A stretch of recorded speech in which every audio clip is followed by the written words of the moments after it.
लोकसभा में विपक्ष के नेता राहुल गांधी सद्भावना यात्रा में शामिल हुए। उन्होंने कहा, मध्य प्रदेश, हरियाणा, महाराष्ट्र, बंगाल और असम का चुनाव इन्होंने चोरी किया। इन्होंने चुनाव चोरी करने का सिस्टम बना लिया है। लाखों नाम काट देते हैं, लाखों नए नाम जोड़ देते हैं।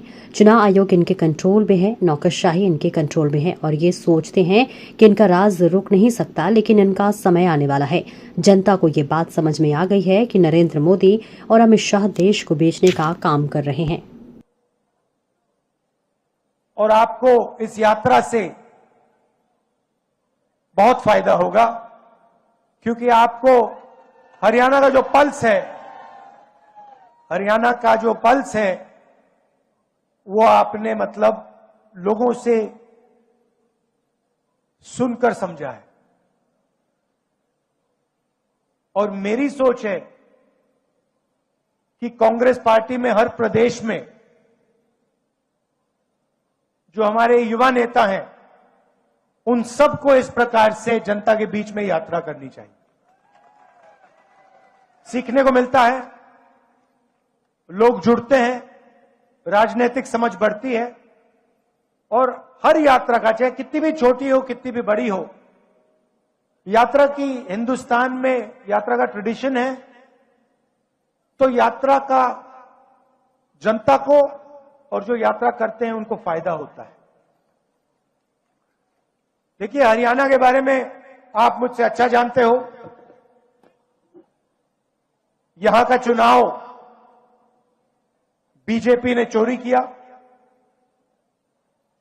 मध्य प्रदेश, हरियाणा, महाराष्ट्र, अब बंगाल, असम, इन्होंने सिस्टम बना लिया है चुनाव चोरी करने का। लाखों नाम काट देते हैं, लाखों नए नाम जोड़ देते हैं। इलेक्शन कमीशन इनके कंट्रोल में है, ब्यूरोक्रेसी इनके कंट्रोल में है और ये सोचते हैं कि इनका राज अब रुक नहीं सकता।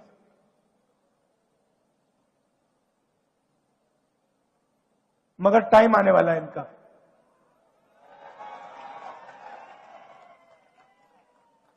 आप देख लेना, इनका टाइम आने वाला है। क्योंकि जनता को यह बात समझ आ गई है कि नरेंद्र मोदी जी, अमित शाह जी देश को बेचने का काम करते हैं। Airport, ports, infrastructure, power plant, अब निकोबार आइलैंड में पूरा का पूरा वहां पे बेच रहे हैं अदानी जी को। तो जनता को बात समझ आ गई है। इलेक्शन चोरी होता है और फिर आपका धन आपसे छीना जाता है, अदानी अंबानी को पकड़ाया जाता है। मैंने आपसे पूछा कि हरियाणा में सबसे बड़े मुद्दे कौन से हैं। आप हजारों किलोमीटर चले हो और आपने कहा कि हरियाणा में सबसे बड़ा मुद्दा बेरोजगारी का मुद्दा है। और ये सिर्फ हरियाणा की बात नहीं है, पूरे देश में बेरोजगारी फैल गई है। युवाओं को रोजगार नहीं मिल सकता है। डिग्री मिल जाती है, प्राइवेट यूनिवर्सिटी में, कॉलेज में डिग्री मिल जाती है, मगर फिर रोजगार नहीं मिल सकता।